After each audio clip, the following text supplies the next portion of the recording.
Margin है already 23 से 24% हमें मिलता है, जो कि हम 20% मार्केट में काट रहे हैं। लेकिन कई जगह ऐसा होता है, जैसे अब ये पत्ता है, इस पे एमआरपी आप देख सकते हैं 47 रुपये 50 पैसे है। ये एक्चुअल हम 10 रुपये में बेचते हैं, 6-7 रुपये का ये पत्ता हमें आता है। तो दुकानदार क्या करता है, 47 पे भी 20 काट देगा तो 40 रुपये का हो गया, तो ऑलरेडी वो 50% मार्जिन ले चुका है। तो कंपनीज अब ऐसे कैसे करते हैं, जैसे प्रोटीन पाउडर है 305 रुपये प्रिंट है, ये हम 305 रुपये छपा हुआ है, आप लीगली 305 में बेच सकते हैं। हम 305 ही बेच सकते हैं, 306 में नहीं बेच सकते, 304 में बेच सकते हैं। पर ऑलरेडी अगर हम इसको 70 में भी बेचे तो हमारा 50% प्रॉफिट है, यानी 35 रुपए का आता है। 35 और 40 के बीच में पड़ता है, तो 70 में भी हम बेचे तो 50% प्रॉफिट है। 35 रुपए की कॉस्टिंग है, देखिए 35 रुपए की कॉस्टिंग है इस प्रोटीन के डब्बे की, और उससे लगभग 8 गुना महंगा इसका रेट 305 रुपए छाप दिया गया, ताकि कोई भी दुकानदार किसी भी आम आदमी को लूट सके और मोटा प्रॉफिट कमा सके। रजत जी, यहां पर सवाल ये है, बहुत सारे जो दवाइयों के दुकानदार हैं उनकी नज़रों में आप भी चुभेंगे, मैं भी चुभूंगा, जबकि आम लोग इस बात की प्रेज करेंगे कि आपने इतनी बड़ी बात रखी है। आप ये जो इतना बड़ा खुलासा खुद कर रहे हैं कि 35 रुपये में आता है, 70 रुपये में भी बेचते हैं तो कोई दिक्कत नहीं है, आम आदमी खरीद कर खुश है। ये इतने मार्जिन के साथ जो एमआरपी डिसाइडेड है, गवर्नमेंट को क्या लगता है आपको कि इसमें एंटरटेन नहीं करना चाहिए?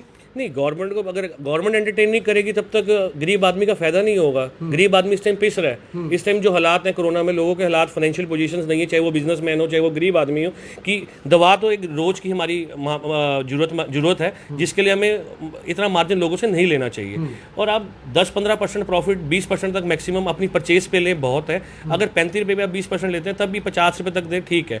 हम 60-70 में दे देते हैं। कई बार क्या होता है, अप एंड डाउन होता है। कोरोना में कुछ आइटम्स महंगी भी हुई है, कम भी हुई है, तो इसलिए हमें नहीं आया। लेकिन इतना मार्जिन 500-500% मार्जिन लेना गलत है। जैसे ये जो ये कंपनियां हैं सर, जब आपने बताया कि अब ये देखो 115 रुपये इस पे कंपनी ने छाप दिया, 115 रुपये छाप दिया, और 20 रुपये में ये मिल जाता है, 20 रुपये में आपका मार्जिन भी है।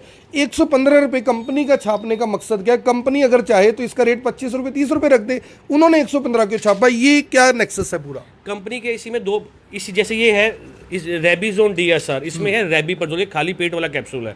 अब ये मान लो जैसे किसी भी कंपनी का, मैं कंपनी का नाम नहीं लूंगा, बेसिकली इसकी कॉस्टिंग जो है 10 से 12 रुपये हमारी होती है, हम 20 रुपये में बेच देते हैं। लेकिन कुछ ही कंपनी का ऐसा है जिसमें 200 रुपये MRP और मार्जिन सिर्फ हमें 30 रुपये ही होता है, तो 180 का बिकता है। तो कंपनी को दोनों तरफ से प्रॉफिट है, बड़ा ब्रांड बेचने से में भी और मतलब टर्नओवर पे खेलने के लिए जेनरिक में भी। ये कुछ दुकानदार इसको क्या करते हैं, प्रिंट पे लगा के 20% ऑफ कर देते हैं, जो आजकल कुछ मार्केट्स में चल रहा है, महावीर दल के आगे या कल्पना चावला के आगे। तो बेसिकली आपको 110 पे 20% कर देंगे, क्योंकि ये उनका मोनोपोली का प्रोडक्ट होगा, आसपास नहीं मिलेगा। आपने खाली पेट वाला या डॉक्टर ने लिखा है, उन्होंने उसको रिप्लेस करके